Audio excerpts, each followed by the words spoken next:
ខ្ញុំមិនបោះបង់ការសុំក្តីមេត្តាពីទេវតាទេសូមទេវតាមេត្តាទម្លាក់ស្បៀងអាហារឲ្យពួកយើងផងហើយកូនទៅមកពីណាម៉ណេះជួយបន់ស្រន់គ្នាផងទៅកូនពុកមើលចុះពួកយើងមិនខ្វះអាហារទៀតទេមានន័យថាម៉េចទៅក្មួយគឺមិនហើយពុកទេវតាលោកបានឮពីការសុំរបស់ពុកហើយអាហារនោះគឺគ្រាប់ដែលធ្លាក់ពីលើមេឃទាំងនេះឯងតែធ្វើបែបណាទៅគ្រាប់នេះវាអាចคล้ายទៅជាអាហារបាននោះគឺខ្ញុំយកវាទៅដាក់ជាមួយនឹងភ្លើងរួចវាក៏ផ្ទុះមិនតែប៉ុណ្ណោះវាអាចคล้ายទៅជាអាហារទុនទៀតផងណាពុកមើលចុះសូមចុះមកណាគ្រាប់អាហារដ៏មានឱជារសអើយព្រះហើយស្រូវហោះមកទៀតហើយខ្ញុំខ្ជិលធ្វើស្មុកណាស់ម្យ៉ាងព្រោះពួកឯងពិតជាស្គៀបផងទៀតខូចស្បែកខ្ញុំអស់ហើយព្រះហើយមើលចុះពិតជាកិរិយាដែលចង្រៃមែនសង្ស័យតែទង្វើនេះនាំក្តីមិនល្អដល់អ្នកភូមិទេដឹងនៅថ្ងៃមុខនោះហើយរឿង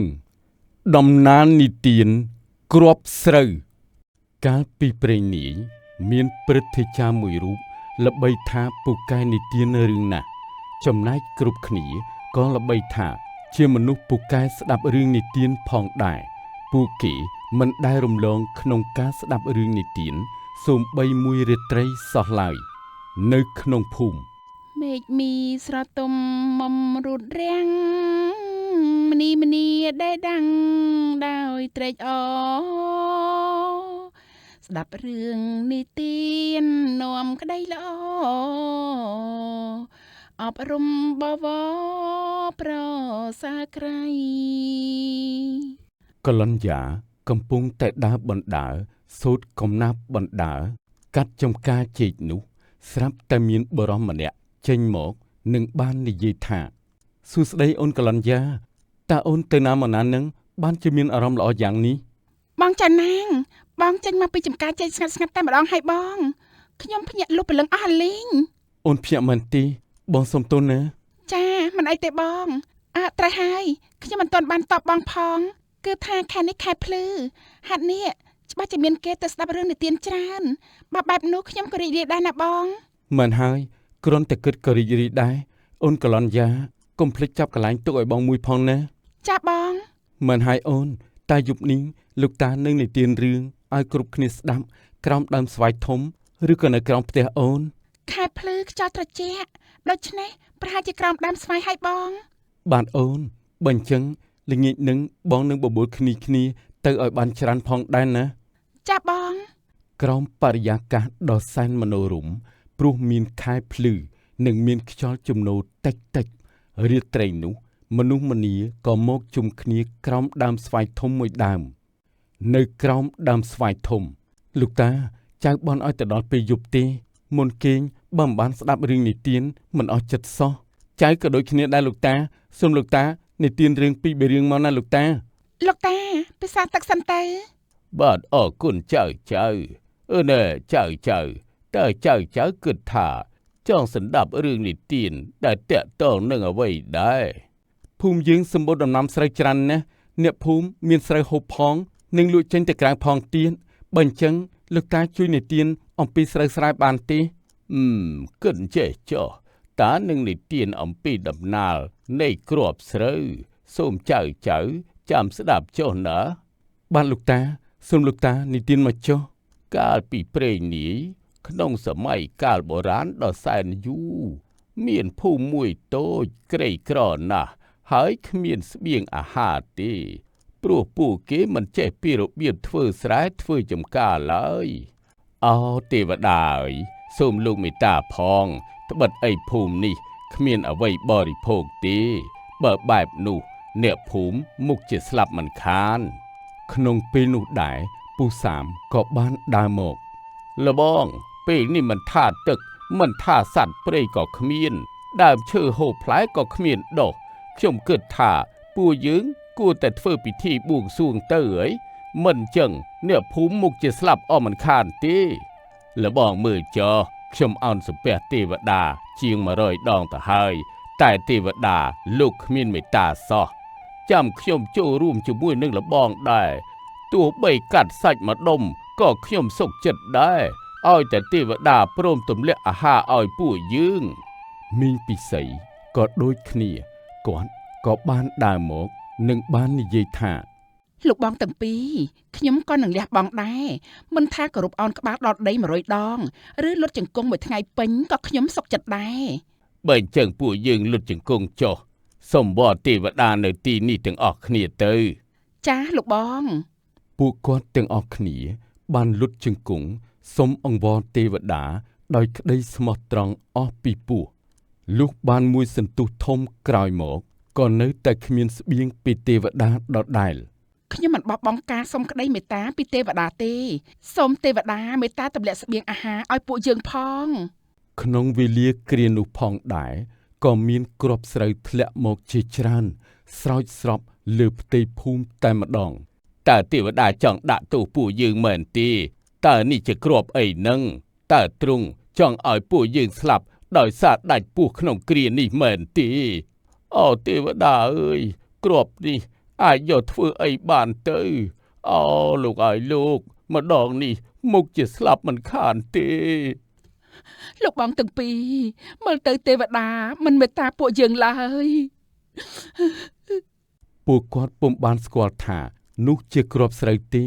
អ្វីដែលពួកគាត់គិតគឺត្រឹមតែជាគ្រាប់កំទេចកំទីគ្មានបានការប៉ុណ្ណោះចុះអ្នកកំឡោះនោះវិញគិតបានណាដែរនៅចុងភូមិគ្រាប់នេះចម្លែកណាស់មើលទៅដូចជាអ្វីក៏មិនដឹងដែរតែថាវាគួរឲ្យចាប់អារម្មណ៍ដែរតាសម្បូរឬស្រូវមកបានជាច្រើនហើយគាត់បានមើលចុះមើលឡើងរួចគាត់ក៏បានយកគ្រាប់ស្រូវទៅបោះក្នុងភ្លើងទៀតផងគ្រាប់នោះចម្លែកណាស់តើវាអាចផ្ទុះបែកបានដោយរបៀបណាទៅអូឈប់សិនវាថែមទាំងមានក្លិនឈ្ងុយទៀតផងសម្បូរបានដើររើសលៀកដែលផ្ទុះប៉ុន្មានគ្រាប់មកហូបហើយហូបទៀតរួចគាត់ថែមទាំងបាននិយាយថាឆ្ងាញ់តាអូព្រះហើយនេះក៏អាចធ្វើជាអាហារបានដែរឈប់សិនហើយចុះបើខ្ញុំយកវាទៅដាក់ក្បែរភ្លើងតើវានឹងផ្ទុះទេមិនទាន់អស់ចិត្តទេសម្បូរបានយកគ្រាប់ស្រូវមកដាក់ក្នុងបំពង់ឫស្សីដែលមានសំណើមរួចដាក់ពីលើភ្លើងមួយសន្ទុះក្រោយមកគ្រាប់ស្រូវក៏បង្ហាញគាត់នៅរឿងមួយអត់ផ្ទុះទៀតទេតែវាទន់ហើយឆ្ងាញ់ថែមទៀតប្រសើរណាស់អ្នកភូមិមិនអត់ឃ្លានទៀតឡើយខ្ញុំនឹងយកទៅប្រាប់ពុកសិនសម្បូរបានយកគ្រាប់ស្រូវច្រកបំពង់ដែលបានដាក់លើភ្លើងកើតជាបាយជាច្រើននោះរត់ទៅរកពូព្រាមយ៉ាងលឿនមួយរំពេចតែម្ដង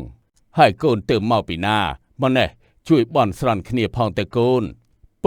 ពុកមើលចុះពួកយើងមិនខ្វះអាហារទៀតទេមានន័យថាម៉េចទៅក្មួយសម្បូរកុំនិយាយផ្ដេសផ្ដាសណាឃើញថាគ្រប់គ្នាគ្មានអាហារហើយពួកយើងកំពុងតែសុំវល់នេះឯងកូនមិនឃើញទេហ៎គឺមិនហើយពុកទេវតាលោកបានឮពីការសុំរបស់ពុកហើយអាហារនោះគឺគ្រាប់ដែលធ្លាក់ពីលើមេឃទាំងនេះឯងតែធ្វើបែបណាទើបគ្រាប់នេះវាអាចคล้ายទៅជាអាហារបាននោះគឺខ្ញុំយកវាទៅដាក់ជាមួយនឹងភ្លើងរួចវាក៏ផ្ទុះមិនតែប៉ុណ្ណោះវាអាចคล้ายទៅជាអាហារទុនទៀតផងណាពុកមើលចុះអូប្រសើរណាស់បើអញ្ចឹងខ្ញុំសុំភ្លក់សិនណាខ្ញុំសុំភ្លក់ដែរក្មួយឲ្យពូបន្តិចមកមើលបានពូសាមពូព្រាមនិងមីងពិសីក្រោយពីភ្លក់ហើយស្រាប់តែលន់មាត់ថាអូព្រះអើយឆ្ងាញ់ខ្លាំងណាស់លោកបងវាមានជាប់សម្បកខ្លះតែបើខ្ញុំយកសម្បកវាចេញវាកាន់តែឆ្ងាញ់ថែមទៀតហើយម្យ៉ាងក៏នឹងងាយហូបផងដែរមែនហើយពិតជាអស្ចារ្យណាស់ក្មួយបើគ្មានក្មួយម្ល៉េះពួកយើងមិនដឹងថានេះជាអាហារដ៏មានឱជារសទេអរគុណណាស់កូនភូមិយើងមានអាហារវិញហើយម្យ៉ាងក៏សូមអរគុណទេវតាដែលលោកមេត្តារឿងនេះផងដែរពូមីងគ្រាប់នេះយើងអាចយកវាទៅដាំបានណាបើវាមានផ្លែយើងក៏អាចយកវាមកហូបបន្តជារៀងរាល់ឆ្នាំមិនចឹងមែនទេគឺពិតមែនហើយលោកបងអ្នកស្រីសូមប្រាប់បងប្អូនទាំងអស់គ្នាឲ្យប្រមូលគ្រាប់នេះទុកហូបនិងទុកដាំដុះទុកហូបបន្តទៅទៀតចុះណាចាមែនហើយលោកបងចាប់ពីពេលនោះមកអ្នកភូមិក៏នាំគ្នារើសគ្រាប់ស្រូវមកទុកផ្ទះពូព្រាមលុះកាលណាចង់ហូបក៏មកយកទៅដាំបាយនិងយកទៅដាំបណ្ដុះបន្តផងដែរនៅផ្ទះពូព្រាម មកដល់ពេលនេះចាប់ផ្ដើមមានភ្លៀងហើយខ្ញុំគិតថាក៏ដល់ពេលដាំគ្រាប់នេះដែរណាលបងអ្នកបង ចាដូច្នេះខ្ញុំសូមគ្រាប់ពូជខ្លះៗមកណាលោកបង ខ្ញុំក៏ដូចគ្នាដែរបាទចូលកើបយកតាមទំហំស្រែចុះណាអ្នកភូមិក៏បានដាំស្រូវគ្រប់គ្នាហើយក៏ថែរក្សាមិនខ្លាចនឿយហត់ផងដែរលុះប៉ុន្មានខែក្រោយមកនៅវាលស្រែ អូព្រះអើយវាទុំច្រើនណាស់ដាំតែបន្តិចបានផ្លែច្រើនកើនទ្វេតែម្ដងតែថាណែ តែថាអីទៅអ្នកតើអ្នកមិនសប្បាយចិត្តនៅពេលដែលឃើញមានផ្លែច្រើនបែបនេះទេអីមែនហើយរួចចុះតើអ្នកពិបាកចិត្តរឿងអីទៅខ្ញុំគិតថាមីងពិបាកប្រមូលទុកមែនទេចាំខ្ញុំជួយប្រមូលមីងទៅចុះសូមមីងកុំបារម្ភអី អូយពិតជាព្រួយរឿងនេះមែនព្រោះមីងចាស់ហើយបើសិនជាគ្រាប់ស្រូវទុំរលេះរលួយហោះហើរតាមខ្យល់ទៅដល់ផ្ទះមីងគឺល្អខ្លាំងណាស់ មីងពិសីពោលបែបនេះហើយស្រូវពិតជាបានរលេះនិងហោះឆ្ពោះទៅកាន់ផ្ទះគាត់ពិតមែន លោកបងមើលចុះវាពិតជាហោះទៅពិតមែនខ្ញុំណាទៅធ្វើស្មុកដាក់សិន ប្រសើរណាស់ទេវតាពិតជាបានតាមជួយពិតមែនខ្ញុំទៅសូមឲ្យស្រូវហោះសម្ដៅទៅផ្ទះខ្ញុំដែរសិនពួកយើងក៏សូមដែរទៅពុកមែនហើយកូនអោស្រូវទុំហើយសូមហោះទៅផ្ទះរបស់ខ្ញុំផងខ្ញុំបានធ្វើស្មុកជំរុកទុកដាក់អ្នកឲ្យបានសមរម្យរួចរាល់ហើយពិតមែនហើយស្រូវពិតជាបានហោះទៅផ្ទះសម្បូរពិតមែនក៏ប៉ុន្តែស្រូវមីងពិសីមិនព្រមចុះមកទេព្រោះស្រូវគ្មានកន្លែងសមរម្យសម្រាប់ចុះមកនោះឡើយនៅផ្ទះមីងពិសី ហើយមិនក៏មិនចុះមកតើមិនពេញចិត្តរឿងអីមែនទេអូមែនហើយតើព្រោះខ្ញុំគ្មានកន្លែងឲ្យអ្នកសំរុំមែនទេ យល់ការហើយមីងពិសីក៏បានប្រញាប់ប្រញាល់យកស្មុកនិងរៀបចំរួចរាល់យ៉ាងសមរម្យផងដែរ សូមចុះមកណាគ្រាប់អាហារដ៏មានឱជារស ឃើញថាមីងពិសីបានរៀបចំស្អាតបាតសមរម្យហើយគ្រាប់ស្រូវទាំងអស់ក៏ទម្លាក់ខ្លួនចូលជង្រុកម្ដងបន្តិចរហូតអស់តែម្ដង អើយប្រសើរណាស់អរគុណហើយ ចាប់ពីពេលនោះមកអ្នកភូមិតែងតែខំធ្វើការដាំស្រូវតរៀងមកហើយស្រូវវិញក៏តែងតែហោះចូលជង្រុកតាមអ្វីដែលម្ចាស់ចង់បានរហូតផងដែរជាច្រើនឆ្នាំកន្លងទៅនៅផ្ទះនាងជំទីត មុននេះដើរកាត់ខ្ញុំហៅលេងសោះក៏មកដែរអើយព្រះហើយស្រូវហោះមកទៀតហើយអើយខ្ញុំខ្ជិលធ្វើស្មុកណាស់ម្យ៉ាងព្រោះពួកឯងពិតជាស្គៀបផងទៀតខូចស្បែកខ្ញុំអស់ហើយ ស្រូវហោះមកមែនហើយតែនាងជំទីតបែរជាមិនទទួលសោះដូច្នោះស្រូវក៏នៅត្រឹងលើអាកាសនោះដដែលពុំទៅណាទេ នៅនឹងក៏នៅចុះខ្ញុំមិនខ្វល់នឹងស្រូវពួកឯងទេខ្ញុំតដេកវិញប្រសើរជាងកំពុងតែល្ងុយផង នាងជំទីតនិយាយហើយក៏ទៅដេកជំតិតគូតធ្វើមិនដឹងចំណែកមីងពិសីដើរមកនឹងបាននិយាយថា យីអើមិនក៏ទុកឲ្យស្រូវនៅលើអាកាសយ៉ាងនេះនាងជំទីតអើយនាងជំទីតទៅណាហើយចេះ មីងពិសីខំហៅយ៉ាងណាក៏នាងជំទីតមិនតបដែរព្រោះនាងកំពុងតែដេកជំតិតគូតឡើងលើធ្វើមិនដឹងក្នុងផ្ទះនោះអី ព្រះអើយមើលចុះវាមិនដឹងថាខ្លួនវាជាស្រីទេអីណែនាងជំទីតអាមិនក៏មកដេកចំតិតគូតមិនខ្វល់ទទួលស្រូវចុះមកបែបនេះហ៎ មីងពិសីដាស់យ៉ាងណាក៏នាងមិនខ្វល់ដែរមិនតែប៉ុណ្ណោះនាងជំទីតថែមទាំងផោមដាក់គាត់ទៀតផង ព្រះអើយមើលចុះពិតជាកិរិយាដែលចង្រៃមែនសង្ស័យតែទង្វើនេះនាំក្តីមិនល្អដល់អ្នកភូមិទេដឹងនៅថ្ងៃមុខនោះ មីងពិសីនិយាយហើយក៏ដើរចេញទៅចំណែកនាងជំទីតក៏បានភ្ញាក់និងបានដើរចេញមកថែមទាំងបាននិយាយថា យីអើហើយនៅដល់ណាទៀតបើគ្មានអ្នកណាទទួលផងនោះទៅណាក៏ទៅចុះចាំខ្ញុំចង់បានណាចាំមក គ្រាប់ស្រូវហេតុថាជាទូនីតិដែលនាងជំទីតបានហៅហេតុនេះនាងដេញក៏ស្រូវពុំហោះទៅវិញដែរ យីមិនចេញមែនទេចាំមើលណាអញនំអញផោមដើមម្ដងទៅមើល នាងជំទីតមិនត្រឹមតែមិនធ្វើស្មុកទេថែមទាំងនោមផោមជ្រះឆ្អេះ នឹងបានពោលតេះឌីលថាខ្ញុំចាំឆៃតែបាយទេខ្ញុំមិនទទួលស្រូវទេខ្ញុំមិនចង់ធ្វើស្មុកហើយពួកឯងក៏ពិតជាស្គៀបទៀតឆាប់ចេញទៅអាស្រូវក្បាលរឹងអាស្រូវគ្មានរបៀបអាស្រូវគ្មានបានការស្រូវហេតុថាពិបាកទទួលយកទង្វើខ្ជិលខាតលាក់នឹងតេះឌីលផងនោមដាក់ក្រឡជះផងទៀតស្រូវក៏ហោះចាក់ចេញទៅណែក៏មកទៀតណាតើតែខ្លាចជាបាយទៅយើងទទួលម្យ៉ាងអ្នកភូមិនេះចិត្តល្អណាស់បើបាយមិនហោះមកខ្ញុំក៏សុំគេហូបបានដែរនិយាយហើយ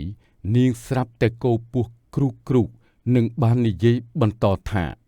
អាយដូចជាឃ្លានណាស់គិតទៅរកអង្គដាំបាយសិនអត់ទេមិនមែនចឹងទៀតទេមើលចុះនាងមិនដែលបុកអង្គផងតើមានអង្គមកពីណានៅក្នុងពាងទៅអូយភ្លេចឲ្យឆឹងថាអង្គគិតតែសុំបាយមីងពិសីសិននិយាយហើយនាងជំទាវក៏បានទៅរកបាយផ្ទះមីងពិសីពិតមែនតែថាមីងពិសីមិនព្រមឲ្យដូចមុននោះទេសុំទោសផងដំបងចេះតែឲ្យណែតែពេលនេះឈប់ហើយព្រោះនាងកំចិលអាំងផេះឯងនេះណាឲ្យនាំតែធ្លាប់ទេខូចមនុស្សអស់មកអាក្រក់ដល់ហើយចិត្តក៏អាក្រក់ទៀតមិនឲ្យក៏ហីចុះស្រីចាស់អ្នកណាទៅចង់បានពីស្រីចាស់នោះទៅរកសំពីអ្នកភូមិផ្សេងវិញល្អជាងបិទភ្នែកសម័យក៏គ្មានថ្ងៃគេឲ្យដែរចាំតែមើលចុះព្រោះគេដឹងពីសន្តានខ្ជិលរបស់នាងអស់ហើយនាងចំទីតគូតហើយមិនអាចទេគេច្បាស់จะឲ្យបាយខ្ញុំហូបចាំមើលចុះស្រីចាស់មុខអាក្រក់ចិត្តអាក្រក់មាត់ស្អុយផ្ទះគ្រប់គ្នាសុទ្ធតែមានស្រូវតែនាងខុសគេខុសឯងនាងចាំតែមើលចុះមុខจะដាច់បាយដោយសារតែខ្ជិលមិនខានទេអើយថ្លង់ណាស់ស្រីចាស់នេះនិយាយច្រើនមែនដូចមីងពិសីនិយាយអញ្ចឹងពីដំបូងគេឲ្យហើយតែយូរទៅគេក៏មិនឲ្យទៀតដែរដូច្នេះនាងជំទាវក៏កាន់តែពិបាកនឹងភ័យជាខ្លាំងនៅផ្ទះពូសាមសុំពូអាណិតខ្ញុំផងខ្ញុំឃ្លានបាយណាស់ហើយចុះនាងគ្មានក៏ទេអីអូណែឈប់សិនល្បីថានាងមិនដែលធ្វើស្មុកទទួលស្រូវដែលហោះមកទីមែនទេចាស់ពូខ្ញុំដឹងថាពូចិត្តល្អទៅមិនដែលដាំទៀតនឹងមិនដែលទទួលស្រូវដែលហោះមកទេម្យ៉ាងទៀតណាវាស្គៀបវារមាស់ណាស់មកភូមិមានតែមួយបើអញ្ចឹងមិនសមបានរបស់ហូបទេខ្ញុំមិនឲ្យទេចេញទៅហើយកុំមករកទៀតអីព្រះអើយខ្ញុំខំតែសុំវត្តតែចាស់នេះអូចាស់អីចិត្តអាក្រក់ម្លេះបើដឹងអញ្ចឹងណាមិនខ្ចីមកសុំទេខ្មាស់គេណានិយាយរអ៊ូបែបនេះហើយនាងក៏ចាក់ចេញទៅលុះដល់កន្លែងមួយនាងក៏បាននិយាយថានៅវាលស្រែគិតបែបណាទៅបើស្រូវក្នុងស្រែខ្ញុំមកគ្មានម្ដងផងចង់ហៅឲ្យចូលជង្រុកក៏មិនអាចដែរព្រះអើយមានតែឆៃអីដែលអាចរកបានសិនហើយទោះថាឃ្លានក៏មិនព្រមធ្វើស្រូវនាងខ្ជិលណាស់ដូច្នេះហើយនាងក៏មិនមានបាយឆៃដែរនាងឃ្លានពិបាកទ្រាំនឹងបាននិយាយថាមិនបានទេបើមិនមានអ្វីហូបផងច្បាស់ជាដាច់ពោះស្លាប់មិនខានទេខ្ញុំគិតទៅហួចហៅស្រូវមីងពិសីសិនគិតហើយនាងក៏បានទៅលួចហៅយកស្រូវមីងពិសីតែអ្វីមិនអាចទេព្រោះមិនបានដាំផងតើស្រូវនឹងមកតាមដោយរបៀបណាទៅព្រះអើយស្រូវអើយស្រូវហាត់អីចិត្តដាច់ម្លេះសមតាផងនេះខ្ញុំខំមកហួចហៅទាំងស្រីចាស់នោះមិនដឹងណាដឹងទេមិនថានាងជំទាវខំហៅអង្វរយ៉ាងណាទេក៏គ្មានប្រយោជន៍ដែរទីបំផុតនាងខឹងនឹងបាននិយាយថាមានតែដុតចោលទេអញបើនាងជំទាវនេះមិនបានស៊ីអ្នកណាក៏មិនបានស៊ីដែរចាំតែមើលចុះនិយាយហើយនាងជំទាវក៏បានតេះឌីលស្រូវគ្រប់ស្រែរួចក៏បានយកភ្លើងដុតស្រូវចោលទៀតផងដោយយើងមានក្តីខឹងជាពន់ពេកសូមឲ្យអ្នកភូមិគ្មានអីហូបនឹងដាច់ពោះងាប់ផងទៅចោនាងជំទាវមកវិញក៏មិនអាចរួចខ្លួនដែរគ្រាន់តែដុតស្រែភ្លាមភ្លើងក៏ឆាបឆេះលើខ្លួននាងឆេះដូចគ្នាអើយក្តៅណាស់ក្តៅជួយផងជួយយើងផងនាងជំទាវវេទនាណាស់ នាងរត់រកឲ្យគេជួយទាំងត្រដាប់ត្រដួសលុះដល់កន្លែងមួយនាងពិបាកទ្រាំក៏ឈប់នឹងទួញទាំងឈឺចាប់ថាព្រះអើយខ្ញុំវេទនាណាស់ឈឺចាប់ណាស់អើយវិលាននោះដោយហេតុថាខឹងនាងក៏បានដាក់បណ្ដាសាថាយើងសូមដាក់បណ្ដាសាឲ្យអ្នកភូមិនេះថាបើកាលណាចង់បានរបស់ហូបសូមឲ្យធ្វើការដល់ហត់ផងទៅចុះពួកគេនេះចិត្តអាក្រក់ណាស់ខណៈនេះគ្មានអ្នកណាឮគ្មានអ្នកណាជួយទេហេតុនេះនាងជំទាវដាក់បណ្ដាសាហើយក៏វេទនាស្លាប់ក្នុងគ្រានោះទៅជាច្រើនឆ្នាំកន្លងទៅនៅផ្ទះមីងពិសីអូយហោះមកហើយមែនទេតែដូចជារមាស់នឹងស្គៀបណាស់ខ្ញុំដូចជាខ្ជិលម្យ៉ាងខ្ញុំក៏មានកទៅហើយខ្ញុំមិនទាន់ទទួលយកពួកឯងទេទៅវិញចុះពូសាមក៏ដូចគ្នាគាត់ដើរមកនឹងបាននិយាយថាអ្នកក៏មានអារម្មណ៍ធុញដែរមែនទេពេលខ្លះណាមិនដឹងថាចាំបាច់អីទៅអញ្ជើញហៅទេបើដឹងថាខ្លួនទុំហើយក៏ហើមកនឹងសក់ខ្លួនឯងជាងកទៅវាមិនស្រួលទេអីមែនហើយអ្នកនិយាយត្រូវណាស់ខ្ញុំក៏ដូចជាធុញណាស់ដែរតែណាហើយឥឡូវនៅមានកច្រើនខ្ញុំមិនអញ្ជើញទេបើទុំហើយមិនហោះមកទេក៏ហីទៅចាខ្ញុំក៏សម្រេចអញ្ចឹងដែរព្រោះតែទទួលផលស្រួលពេកវេលាកាន់តែកន្លងអ្នកភូមិកាន់តែខ្ជិលឡើងហេតុនេះពេលស្រូវហោះមកពុំមានអ្នកណាទទួលទៀតទេដូច្នេះយូរទៅនោះដូច្នេះទើបស្រូវនឹងហោះមកនារដូវក្រោយទៀតមែនទេលោកតាអត់ទេអ្នកភូមិពេលនោះស្រួលពេកក៏កើតជាជំងឺខ្ជិលសូម្បីតែធ្វើស្មុកក៏មិនធ្វើហេតុនេះស្រូវក៏ឈប់មកជារៀងរហូតតែម្ដងតើព្រោះតែជាប់បណ្ដាសានាងជំទាវមែនទេលោកតាអត់ទេតែបូកផ្សំគ្នាបូកផ្សំបែបណាទៅលោកតាគឺទី1ស្រូវខឹងនឹងទង្វើរបស់នាងជំទាវដែលតេះដៀលជ្រះឆ្អេះខ្លាំងណាស់ទី2គឺអ្នកភូមិខ្ជិលពេកដូច្នេះស្រូវមិនអាចបន្តឲ្យអ្នកភូមិខ្ជិលបែបនេះទៀតទេបើអញ្ចឹងតើអ្នកភូមិធ្វើបែបណាទៅលោកតាគឺអ្នកភូមិហេតុថាហេវហត់អត់អីហូបក៏ខំធ្វើស្រែម្ដងទៀតនឹងខំប្រមូលទុកតាមកម្លាំងខ្លួនឯងតែម្ដងអូខ្ញុំយល់ហើយការដែលស្រួលពេកមិនល្អទេខូចទាំងអាកប្បកិរិយានិងសុខភាពថែមទៀតផង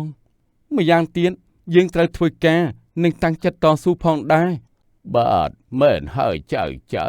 គំនិតអប់រំនៃរឿងនេះគឺមនុស្សមិនត្រូវខ្ជិលច្រអូសរហូតធ្លាប់ទេផ្ទុយទៅវិញ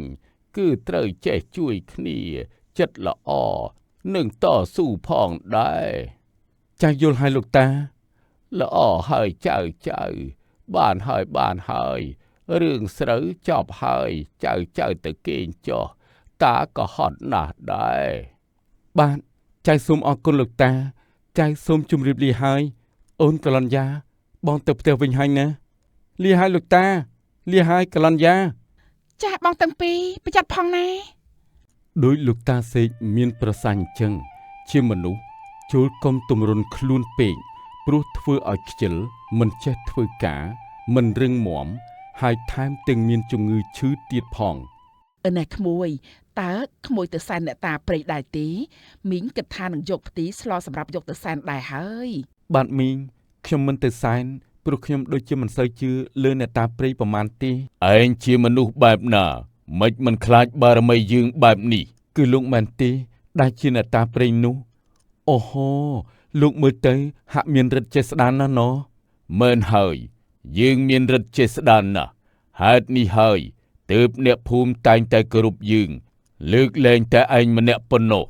មែនខ្ញុំមិនដែលគោរពទេព្រោះខ្ញុំមិនដែលបានឃើញលោកម្យ៉ាងលោកក៏មិនដែលជួយខ្ញុំឯងប្រហើនណាស់ចាំមើលចុះយើងនឹងផ្ដល់មេរៀនដល់ឯងយ៉ាងសមបំណងបំផុតហើយរឿងបំផ្លាញអ្នកតាព្រៃកាលពីព្រៃនេះមានភូមិតូចមួយដោយអ្នកភូមិរស់នៅពឹងលើបារមីអ្នកតាព្រៃ ក៏ប៉ុន្តែក្នុងនោះមានបរិសម្នាក់គឺមិនដូចគេទេនៅផ្ទះនិមិត្តអូក្មួយនិមិត្តធ្វើអីហ្នឹងបាទជំរាបសួរមីងខ្ញុំកំពុងតែដាំផ្ទីជីនិងខ្ជាយនឹងណាមីងដាំផ្ទីជីទៀតហើយមែនទេក្មួយតើផ្ទីដាំយកទៅធ្វើអីទៅបើមីងឃើញវាដុះពេញតែដីហ្នឹងពិតហើយមីងតែខ្ញុំនៅតែចង់ដាំព្រោះវាជាអាហារដែលមានសារៈប្រយោជន៍ច្រើនណាស់មែនក៏អីតើមានអត្ថប្រយោជន៍បែបណាទៅមីងចូលចិត្តហូបដែរតែមិនដែលដឹងសោះបានមីងគឺថាផ្ទីមានអត្ថប្រយោជន៍ច្រើនណាស់តែខ្ញុំសង្ខេបជូនមីងចុះចាដាក់មកគឺជួយប្រព័ន្ធភាពស៊ាំជួយសក់ប្រឆាំងការរលាកក្នុងរាងកាយជួយការលូតលាស់ក្នុងសាច់ដុំ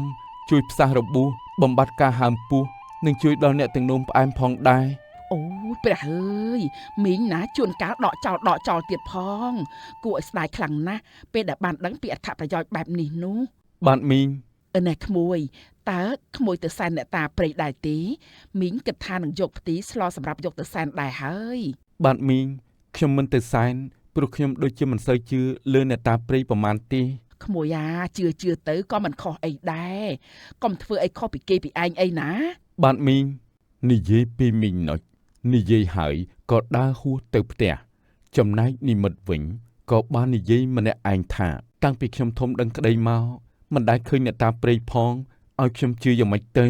ជួនគ្នានោះល្មមស្រាប់តែអ្នកតាព្រៃបង្ហាញខ្លួនចេញមកនៅចំពោះមុខនិមិត្តភ្លាមតែម្ដងឯងជាមនុស្សបែបណាមិនមិនខ្លាចបារមីយើងបែបនេះគឺលោកមែនទេដែលជាអ្នកតាព្រៃនោះអូហូលោកមើលទៅហាក់មានរិទ្ធចេស្តានណាស់ណោះមែនហើយ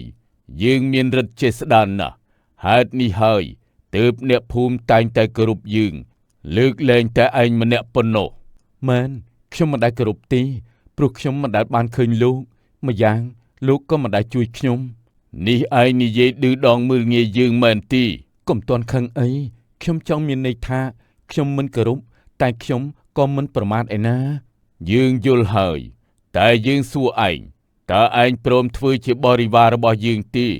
ធានាថាឯងមុខជាមានបានមិនខានខ្ញុំសូមអរគុណលោកហើយតែសូមលោកទៅរកអ្នកផ្សេងចុះខ្ញុំមិនជឿថាការជួយគ្មានសំណងនោះទេគួរឲ្យខឹងណាស់លើកទី1ហើយដែលមានមនុស្សប្រកែកបែបនេះកន្លងមកមានតែគេមករកយើងតែឯងយើងខំបន្ទាបខ្លួនហើយបែរជាមិនដឹងល្អអាក្រក់សោះពេលនេះមានអ្នកភូមិគោរពលោកហើយខ្វះខ្ញុំម្នាក់ក៏វាមិនអីដែរម្យ៉ាងខ្ញុំមិនបានថាប្រមាថឯណាឯងប្រហើនណាស់ចាំមើលចុះយើងនឹងផ្ដល់មេរៀនដល់ឯងយ៉ាងសមបំណងបំផុតពលបែបនេះហើយអ្នកតាព្រៃក៏បំបាំងកាយចេញបាត់ទៅលើកទី1ហើយដែលខ្ញុំជួបរឿងចម្លែកបែបនេះនោះសុកក៏មានអ្នកតាចេញមកកំពុងតែនិយាយម្នាក់ឯងមីងម៉ែនត្រូវជាម្ដាយនិមិត្តក៏ដើរមកនឹងបានសួរទៅកាន់និមិត្តថាកូនម៉ែតើកំពុងរអ៊ូអីហ្នឹងហើយនេះម៉ែរៀបចំសម្ភារៈទៅណានឹងគឺម៉ែថាទៅរកបោចវត្តចង់បង្អោងថ្នោតដឹងណាកូនម៉ែកុំទៅអីទុកឲ្យកូនទៅវិញចុះមិនអីទេម៉ែបោចក្បែរជើងភ្នំតូចក្រោយភូមិតាកូនម្យ៉ាងម៉ែក៏មិននៅម្នាក់ឯងដែរគ្រាន់តែពុកកូននៅកាប់បង្ហើយបង្អោងមួយផ្លែតសិនបានម៉ែបើអញ្ចឹងកូនទៅចំការស្រោចទឹកតកូនសិនហើយចាស់កូនទៅចុះត្រកូលសម្បូរជាតិដែកខំថែឆាប់បានហូបជួយសុខភាពបានម៉ែនិយាយគ្នាហើយនិមិត្តទៅចំការចំណែកឯមីងម៉ែនក៏បានសម្ដៅទៅជើងភ្នំតូចរួចក៏បានឆ្លងកាត់ដើមជ្រៃដ៏ធំមួយពុកវាដូចជាមិនឃើញមកសោះហើយដូចជាហត់ណាស់គិតអង្គុយទីនេះបន្តិចសិនហើយស្របគ្នានឹងមីងម៉ែនកំពុងសម្រាកនោះដែរអ្នកតាព្រៃក៏បានឃើញនិងបានពោលម្នាក់ឯងថានោះជាម្ដាយអាក្មេងដែលមិនជឿមិនខ្លាចយើងតើយើងនឹកឃើញហើយយើងនឹងផ្ដល់មេរៀនដល់វាក្នុងគ្រានេះចុះគ្រានោះអ្នកតាព្រៃក៏បានធ្វើឲ្យមានខ្យល់គួចបក់មកជាខ្លាំងតើមានរឿងអីមិនក៏សុកមានខ្យល់ខ្លាំងយ៉ាងនេះព្រះអើយភ្នែកខ្ញុំស្វាំងអស់ហើយខ្យល់គួចបានគួចបក់បោកបណ្ដាលឲ្យមានកំទេចកំទីហោះបុកខ្លួនប្រានមីងម៉ែនច្រើនឡើងមិនតែប៉ុណ្ណោះ ក៏មានអ្វីមកចាក់ភ្នែកគាត់បណ្ដាលឲ្យគាត់ខ្វាក់ភ្នែកភ្លាមៗ អូយអាយអូយចុកណាស់ខ្ញុំឈឺខ្លាំងណាស់ពុកវាណៃណាអូពុកវាអើយពុកវាជួយខ្ញុំផងពុកវា មិនទាន់ឈប់ទេអ្នកតាព្រៃអង្គនោះក៏បានថែមឲ្យមានខ្យល់ខ្លាំងថែមទៀតរួចក៏គួចយកមីងម៉ែនចូលដើមឈើបាត់ទៅម្ដងនេះតើវាហ៊ាននឹងប្រមាថយើងទៀតដែរទេ ខណៈនោះដែរពូពឿនត្រូវជាប្តីមីងម៉ែនក៏បានដើរមកដល់ល្មមម៉ែវាអេតើម៉ែវាទៅណាអញ្ចេះមុននេះឮសំឡេងច្បាស់ណាស់ម៉ែវាស្រែកលឺតិចលោកមានរឿងអីទីដឹងណោះជាថ្មីម្ដងទៀតអ្នកតាព្រៃក៏បានសម្គាល់ដឹងថាបរិះចំណាស់ម្នាក់នេះគឺជាឪពុករបស់និមិត្តដូច្នេះយើងនឹងធ្វើឲ្យបរិះនេះម្នាក់ទៀតចូលពីការភ្នែកនឹងជាប់ក្នុងដើមឈើនេះដូចគ្នាដូចមុនដដែលអ្នកតាព្រៃបានធ្វើឲ្យមានខ្យល់និងបណ្ដាលឲ្យភ្នែកពូពឿនត្រូវកំទេចស្រួចមុតរហូតខ្វាក់ទាំងសងខាងអូ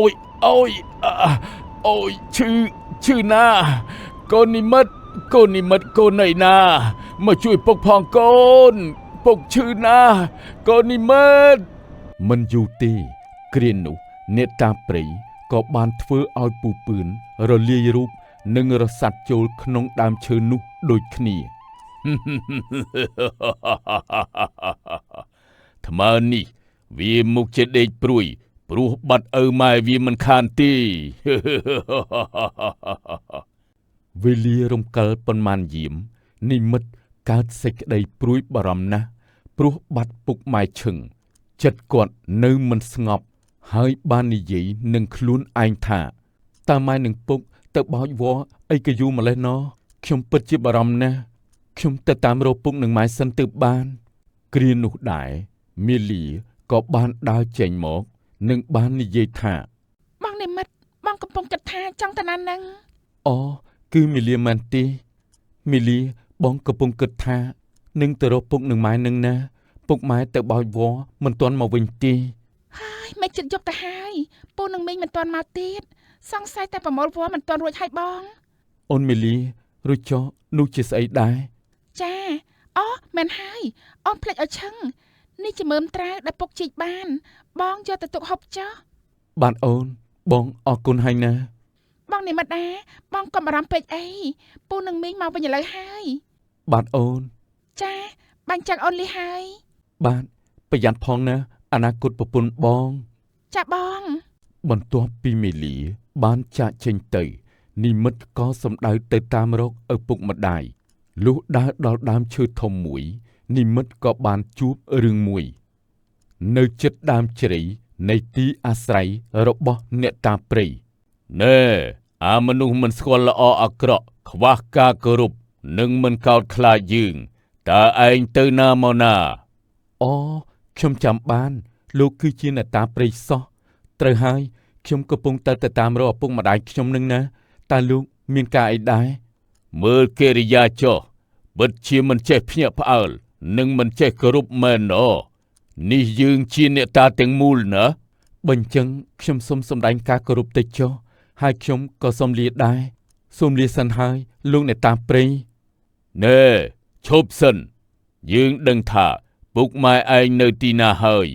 ដឹងថាពុកម៉ែខ្ញុំនៅទីណាតើមានន័យថាម៉េចមានន័យថាពុកម៉ែខ្ញុំមិនបានទៅបោចវល្លិទីមែនទេមែនហើយពុកម៉ែឯងមិនបានទៅបោចវល្លិទីដោយសារតែឯងធ្វើឲ្យយើងខឹងយើងបានចាប់ពុកម៉ែឯងដាក់ទរណកម្មនោះអីហេតុអីទៅតើលោកបានធ្វើបាបលោកទាំងពីរមែនទេមែនហើយដោយសេចក្តីខឹងក្រោធដែលឯងប្រមាថយើងបានធ្វើទរណកម្មលើពុកម៉ែឯងដ៏ស័ក្តិសមបានហើយឥឡូវចូលឯងមើលចុះក្នុងគ្រានោះអ្នកតាព្រៃបានបង្ហាញឲ្យនិមិត្តបានឃើញថាពុកម៉ែកំពុងតែពិការភ្នែកនិងរស់នៅយ៉ាងវេទនានាខាងក្នុងដើមឈើនោះ ពុកវាខ្ញុំពិបាកណាស់ត្បិតអីអ្វីក៏មើលមិនឃើញដែរហើយខ្ញុំក៏ឃ្លានអាហារថែមទៀតម៉ែវាទ្រាំសិនទៅណាខ្ញុំគិតថាថ្ងៃណាមួយគង់តែកូនប្រុសមកជួយពួកយើងទេកុំភ័យពេកអីណាម៉ែវាតែពុកវាសូម្បីតែពួកយើងក៏មិនដឹងថាទីនេះជាទីណាផងតើកូនរកពួកយើងមិននឹងឃើញនោះពុកវាមិនដឹងថាពេលនេះកូនបានអីហូបផងទេឃើញថានិមិត្តបានឃើញហើយអ្នកតាព្រៃនោះក៏បានលុបរូបភាពមួយនេះបាត់ទៅវិញមួយរំពេចបងម៉ែពុទ្ធោអើយអ្នកតាព្រៃតើអ្នកបានធ្វើអីចំពោះពុកម៉ែខ្ញុំនោះសូមលោកដោះលែងពួកលោកទាំងពីរមកវិញមកយើងថាហើយតើថាយើងនឹងផ្ដល់មេរៀនឲ្យឯងអ្នកណាឲ្យឯងប្រមាថយើងលោកជាអ្នកតាសោះមិនក៏មានចិត្តអាក្រក់យ៉ាងនេះខ្ញុំថាលោកមិនមែនជាអ្នកតាទេតែសំជាខ្មោចព្រៃតៃហោងច្រើនជាងបានយើងប្រាប់ឯងទៅចុះមែនហើយយើងមិនមែនជាអ្នកតាទេយ៉ាងម៉េចតើឯងនឹងទៅផ្សព្វផ្សាយប្រាប់អ្នកភូមិមែនទេគ្មានអ្នកណាគេជឿឯងទេតើធ្វើបែបណាទើបលោកព្រមដោះលែងពុកម៉ែខ្ញុំវិញនោះអត់ទេយើងចង់ឃើញពួកឯងវេទនាបែបនេះចូលទទួលយកការឈឺចាប់ទាំងនេះចូលនិយាយចប់អ្នកតាព្រៃក៏រលាយរូបបាត់ទៅអាក្រក់ណាស់ចាំមើលចុះយើងនឹងមកបំផ្លាញឯងឲ្យបានយើងនឹងកាប់ដើមនេះឲ្យទាល់តែដាច់និមិត្តនិយាយហើយគាត់ក៏ទៅផ្ទះវិញរួចក៏យកពូថៅមកសំលៀងយ៉ាងមុតដើម្បីធ្វើរឿងមួយ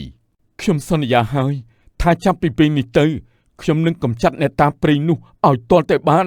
ហើយខ្ញុំនឹងកាប់ដើមឈើនេះរហូតទាល់តែរលំនឹងជួយពុកម៉ែខ្ញុំមកវិញផងដែរ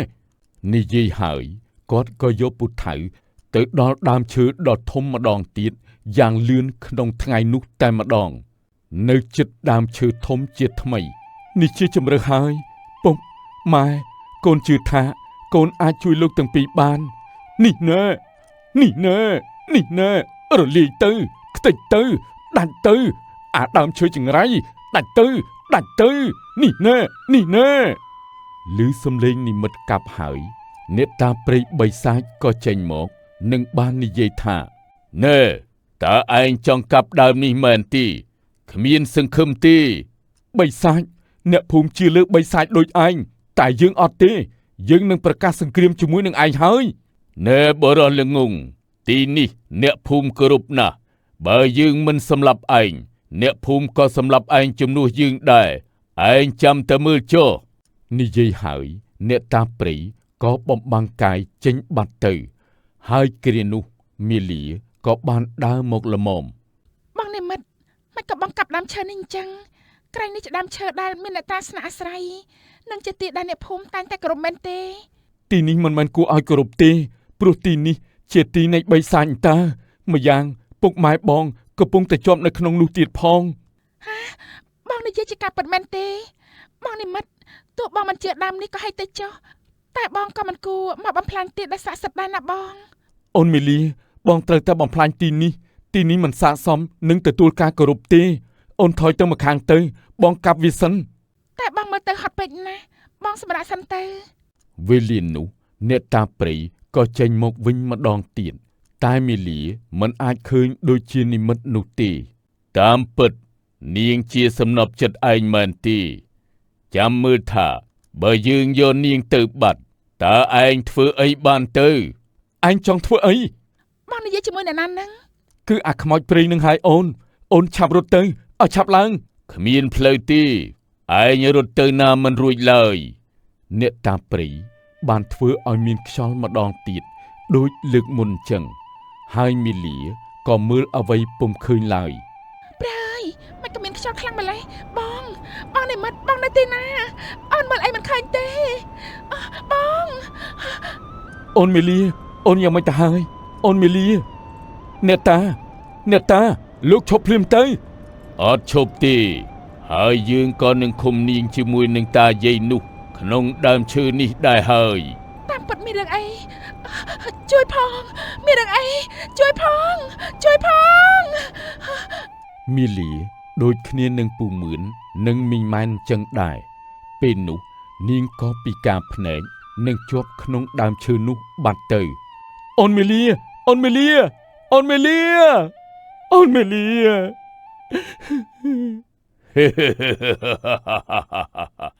ឈឺចាប់ណាស់មែនទីវេទនាណាស់មែនទីនៅពេលដែលមនុស្សជាទីស្រឡាញ់ត្រូវរលាយបាត់ម្ដងម្នាក់បែបនេះនោះ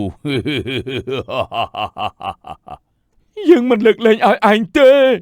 អាមនុស្សប្រមាថឯងតាមសម្រួលចុះយ៉ាងណាក៏ឯងមិនអាចឈ្នះយើងដែរយើងលាសិនហើយ អ្នកតាទៅបាត់និមិត្តកាន់តែខឹងដូច្នេះគាត់កាប់ហើយកាប់ទៀតកាប់ទាំងថ្ងៃកាប់ទាំងយប់ប៉ុន្តែដើមនេះដូចជាមិនងាយនឹងដូចបំណងនិមិត្តទេមិនបានទេទោះជាមិនងាយនឹងបំផ្លាញបានទោះជាពិបាកយ៉ាងណាក៏ដោយក៏ខ្ញុំត្រូវតែបំផ្លាញឯងឲ្យបានដែរនិមិត្តមិនបោះបង់ការដែលគាត់ធ្វើមួយនេះទេគាត់កាប់ហើយកាប់ទៀតកាប់ទាំងយប់កាប់ទាំងថ្ងៃតែម្ដងមិនដឹងថាពុកម៉ែនិងអូនមេលីយ៉ាងណាទៅហើយទេអ្នកដែលជាប់ក្នុងដើមឈើនោះមិនស្រួលទេមើលចុះអ្នកតាព្រៃបីសាច់បានដាក់ទរណកម្មទៀតហើយនៅក្នុងទីអាស្រ័យនៃអ្នកតាព្រៃតើយ៉ាងម៉េចទៅហើយតើវេទនាដែរទេយើងខ្លាចហើយពួកយើងវេទនាណាស់តែថាមកដល់ពេលនេះតើប្រាប់បានហើយឬនៅថាតើលោកជាអ្នកណាយើងគឺជាអ្នកដែលនាំពួកឯងមកនោះអីតើពួកយើងបានធ្វើអីលើលោកបានជាលោកនាំពួកយើងមកទីនេះដែលគួរឲ្យខ្លាចយ៉ាងនេះតែលោកជាដើមហេតុនៃអ្នកដែលធ្វើឲ្យពួកយើងពិការភ្នែកនឹងត្រូវខ្យល់គួចមកមែនទេមែនហើយយើងជាអ្នកតានៅទីនេះឲ្យតែជាអ្នកដែលនាយនិមិត្តស្រឡាញ់យើងនឹងដាក់ទរណកម្មដោយធ្វើឲ្យពិការភ្នែកនិងឃុំទុកទីនេះទាំងអស់មិនសមសោះលោកអាក្រក់ណាស់កន្លងមកមិនសមណាស់អ្នកភូមិគោរពបីសាច់ដូចជាលោកសោះតើទីនេះជាទីណាទៅកូនខ្ញុំអាចមកដល់ទីនេះដែរទេគឺនៅក្នុងដើមឈើដែលពួកឯងគោរពនោះអីហើយអានិមិត្តវាមិនអាចមកបានទេតាមពិតពួកយើងនៅក្នុងដើមឈើសោះហើយអ្នកតាដែលពួកយើងគោរពក៏ជាបីសាច់ដែរព្រះអើយព្រះពួកយើងគួរតែជឿនិមិត្តតាំងពីដំបូងមែនហើយពូមីងមុននោះខ្ញុំក៏មិនបានជឿបងនិមិត្តសោះតែមកដល់ពេលនេះខ្ញុំបានដឹងហើយថាអ្នកតាមិនមែនជាអ្នកតាទេតែជាបិសាចតាចូលបន្តវេទនាទៀតចុះនេះណែនិយាយហើយអ្នកតាព្រៃបានប្រើសិលដាក់ពួកគាត់ធ្វើឲ្យពួកគាត់វេទនាជាខ្លាំងឈប់ទៅសុំមេត្តាផងទៅឈប់ទៅខ្ញុំឈឺខ្លាំងណាស់អើយម៉ែវាកូនមេលីយ៉ាងម៉េចទៅហើយគួរឲ្យអាណិតណាស់មែនហើយយល់ដល់ពួកឯងក៏ធ្លាប់គោរពយើងថ្ងៃនេះប៉ុណ្ណឹងសិនចុះនិយាយហើយអ្នកតាព្រៃក៏បានបំបាំងកាយចេញបាត់ទៅពុកវាតើពួកយើងអាចចេញបាត់ដោយរបៀបណាទៅខ្ញុំពិតជាវេទនាខ្លាំងណាស់ហើយក៏បារម្ភពីកូនខ្លាំងណាស់ដែរពូមីងខ្ញុំគិតថាបងនិមិត្តមកជាអាចជួយពួកយើងបានមិនខានទេពូនិងមីងត្រូវតស៊ូឲ្យបានណានិមិត្តវិញនៅតែកាប់បន្តទៀតហើយគ្រានោះមីងណុចនិងមេភូមិក៏បានដើរមកនិងបាននិយាយទាំងខឹងថាក្មួយមិនក៏ក្មួយកាប់ដើមឈើដែលជាទីអាស្រ័យនៃអ្នកតានៅទៅកើតថ្ងៃនេះអ្នកភូមិនឹងមកធ្វើពិធីបុណ្យសុំទឹកភ្លៀងដូច្នេះបើក្មួយចេះតែរឹងរូសប្រមាថកុំថាពូចិត្តអាក្រក់ដាក់ក្មួយឲ្យសោះណាពូមីងស្ដាប់ខ្ញុំសិនទៅទីនេះមិនមែនជាទីអាស្រ័យនៃអ្នកតាទេតែវាជាទីអាស្រ័យនៃបីសាច់ទៅវិញទេក្មួយកុំនិយាយផ្ដេសផ្ដាសបើនៅតែនិយាយប្រមាថទៀតពូនឹងចងក្មួយបណ្ដែតទៅតាមទន្លេហើយណាក្មួយជាមនុស្សល្អមីងក៏ដឹងដែរតែក្មួយណាតែងតែខុសគេមិនចោះចំណោមគេហើយចង់បំផ្លាញទីដ៏ស័ក្តិសិទ្ធិទៀតមីងលែងរាប់អានក្មួយហើយពូមីងមិនជឿខ្ញុំក៏ហីចុះតែខ្ញុំត្រូវតែកាប់ដើមនេះព្រោះខ្ញុំត្រូវជួយពុក នឹងម៉ែព្រមទាំងអូនមីលាផងដែរមិនថាមេភូមិផងមីងនុចផងខាត់និមិត្តមិនឲ្យកាប់បំផ្លាញទីអាស្រ័យនៃអ្នកតាយ៉ាងណាទីតែនិមិត្តមិនព្រមឈប់នោះឡើយគាត់នៅតែបន្តកាប់អស់ពីកម្លាំងកាយចិត្តនិមិត្តឯងឈប់ទៅអើយចំមែនក្មេងនេះអ្នកនុចទៅយកខ្សែមកខ្ញុំចងអាក្មេងនេះសិន ចា